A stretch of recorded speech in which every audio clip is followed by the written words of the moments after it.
Hello my dear friends, इससे पहले अपन अलैंगिक जनन के दो प्रकार पढ़ चुके हैं। एक प्रकार पढ़ा है विखंडन, है ना, जिसको अपन दो प्रकार का होता है, एक द्विखंडन होता है, एक बहुविखंडन होता है। तो आज जो अपन पढ़ेंगे अलैंगिक जनन के कुछ और प्रकार बचे हैं ना, जो जीवों में किस प्रकार से होता है। तो आज अपन पढ़ेंगे मुकुलन द्वारा या कलिकायन द्वारा किस प्रकार से होता है। ठीक है, तो ये सब अलैंगिक जनन के प्रकार हैं। किसके हैं? अलैंगिक जनन के प्रकार। स्टार्ट करते हैं बिना देरी के। इस विधि द्वारा जंतुओं में प्रजनन कुछ स्पंजों जैसे साइकान, कुछ सिलेंट्रेट जैसे हाइड्रा, कुछ चपटे कर्मियों जैसे प्लेनेरिया, कुछ एनिलिड्स जैसे साइलिस और कुछ ट्यूनिकेट जैसे बार्टिलिस क्विलाना इत्यादि में होता है। ठीक है, ये जो विधि होती है कलिकायन में या मुकुलन द्वारा, है ना, इसको बर्डिंग भी बोलते हैं। क्या बोलते हैं? बर्डिंग। अब इसके द्वारा किस किस जीवों में प्रजनन होता है? स्पंजों में होता है, फॉर एग्जांपल साइकान, सिलेंट्रेट जैसे हाइड्रा, कुछ चपटे कर्मी जैसे प्लेनेरिया और कुछ एनिलिड जैसे साइलिस, ट्यूनिकेट्स और ट्यूनिकेट्स जैसे बार्टिलस और क्वेलाना इत्यादि में होता है ना। इस प्रकार की जो प्रजनन विधि होती है, अब इसमें होता क्या है अपन पढ़ते हैं आगे। पौधों में भी यीस्ट में मुकुलन द्वारा प्रजनन होता है। पौधे में देखते हैं अपन तो यीस्ट जो होता है ना, तो इसमें भी मुकुलन द्वारा प्रजनन। इस प्रजनन में वयस्क जीव के शरीर पर पहले उभार बनता है। क्या बनता है? उभार।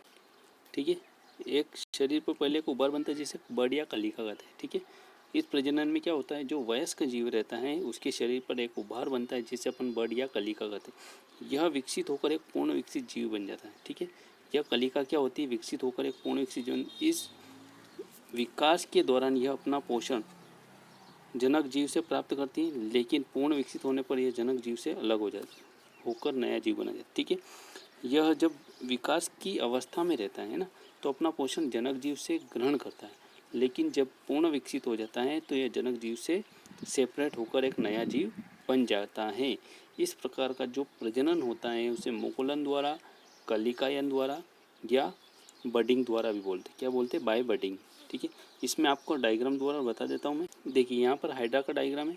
ये छोटे सी बर्ड दिखती होगी शुरू स्टार्टिंग में। ठीक है, इसको बोलते हैं इनिशियल स्टेज या प्रारंभिक अवस्था में। ठीक है, धीरे धीरे क्या होता है, अल्टीमेटली डेवलप्स ए बर्ड। ठीक है, धीरे धीरे ये बर्ड में डेवलप हो जाती है। ये इसका सिलेंडर टाइप इसका बॉडी होता है, ये टेंटेकल्स होते हैं, स्पर्शक जिसे वन बोलते हैं। ठीक है, ये फ्री स्विमिंग में इसको हेल्प करते हैं, फूड को कैप्चर करने में। यहाँ पर देखो फुली मेच्योर बर्ड डेवलप हो गई ना, और यहाँ पर ये जो बर्ड है पूर्णतः विकसित होकर और एक हाइड्रा का फॉर्मेशन होगा। इस प्रकार का जो होता है उसे बोलते हैं बर्डिंग या कलिकायन द्वारा। ठीक है, इस प्रकार का प्रजनन हाइड्रा में आसानी से देख सकते हैं अपन। ठीक है, शुरुआत में छोटी सी बर्ड है, फिर वो विकसित हुई, धीरे धीरे बड़ी हो गई और एक पूर्ण विकसित डेवलप्ड हाइड्रा बन गया। ठीक है, देखिए आगे जो है अलैंगिक जनन का सेकंड अगला जो टाइप है प्लाज्मोटोमी। ठीक है, यह प्रजनन एक कोशिकी द्विजगत वर्गीकरण में एक कोशिकी जंतु समान पोषण करने वाले हरित लवक विहीन जंतु को जंतु जगत के संग प्रोटोजोआ में रखते थे।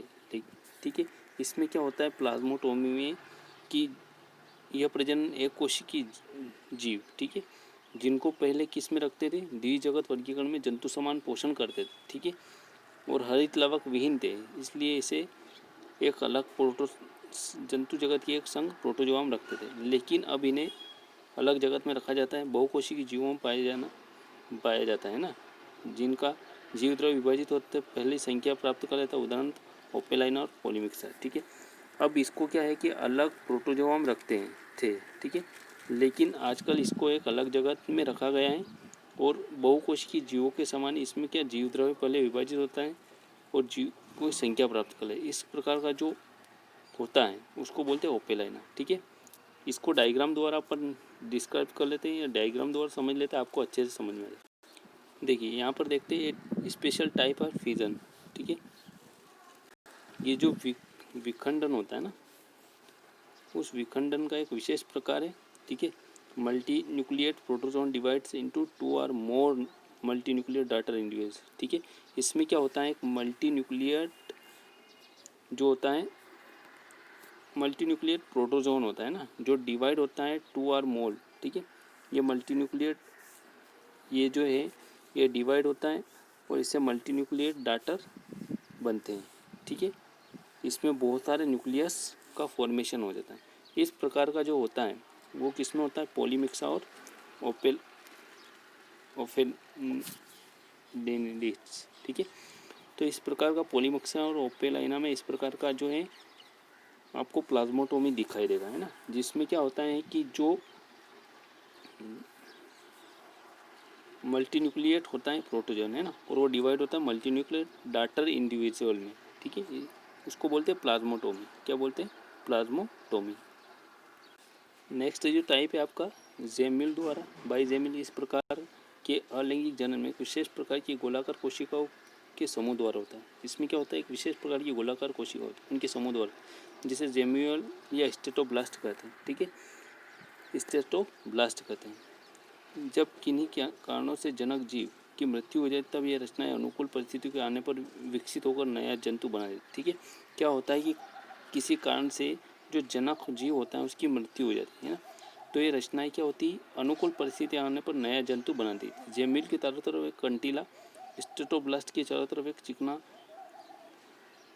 काइटिन युक्त सुरक्षात्मक आवरण होता है। जो जेमिल होता है उसके चारों तरफ क्या होता है, कंटीला, तथा स्टेटोब्लास्ट के चारों तरफ भी क्या होता है, काइटिन युक्त सुरक्षात्मक आवरण होता है ना। इस प्रकार इसका जो जनन होता है स्पंजों में पाया जाता है। उदाहरण स्पॉन्जिला।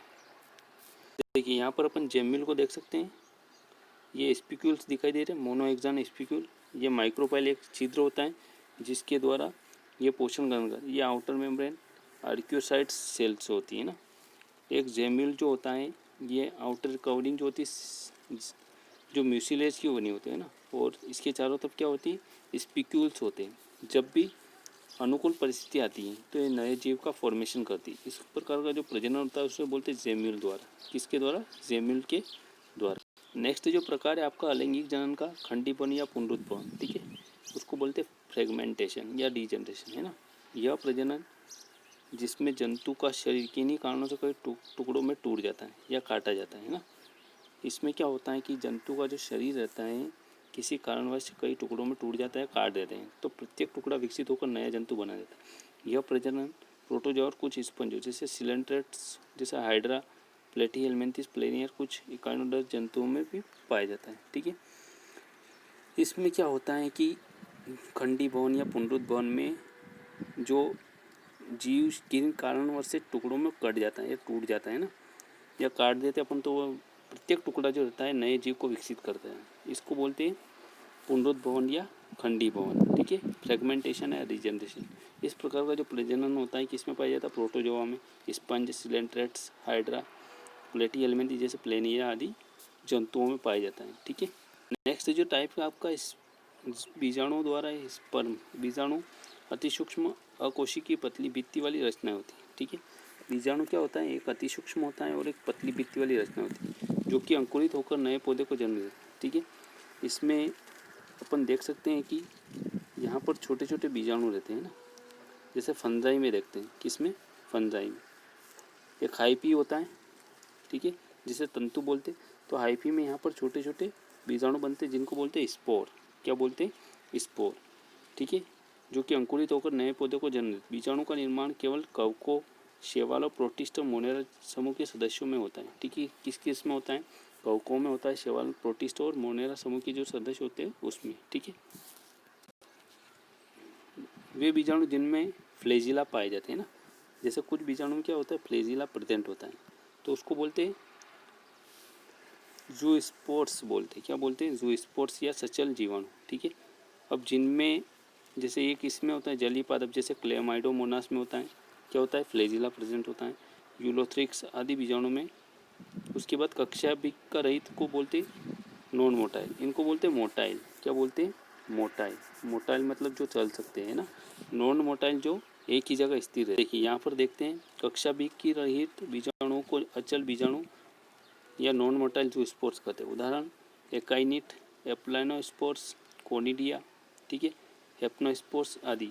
देखो इनमें क्या होता है कि एक गोलाकार सेल ही रहती है और उसमें क्या होता है कि सेल्स के जो होते हैं फ्लैजिला पाए जाते हैं ना, किसमें, मोटाइल में। नॉन मोटाइल में फ्लैजिला प्रेजेंट नहीं होते। और नॉन मोटाइल कौन से होते हैं, एकाइनिट, एप्लानोस्पोर्स, कोनिडिया, हेप्नोस्पोर्स आदि। इनमें कोनिडिया बहिर्जा उत्पत्ति वाला होता है, ठीक है। ये कैसा होता है, एक्सोजीनस उत्पत्ति वाला, ठीक है। राइजोपस में बीजाणु का निर्माण बीजाणुधानी के अंदर होता है। जो राइजोपस होता है उसमें क्या होता है, एक बीजाणुधानी होती है और बीजाणुधानी के अंदर यहाँ पर बीजाणु का फॉर्मेशन होता है, ठीक है। तो इस प्रकार का जो प्रजनन होता है उसको बोलते हैं बीजाणु। क्या बोलते हैं, बीजाणु। बीजाणु दो प्रकार के होते हैं, चल और अचल, ठीक है। आपको ये वीडियो कैसा लगा कमेंट करके बताएं, और आपको ये PDF फॉर्म में चाहिए तो उसके लिए भी बताएं। धन्यवाद।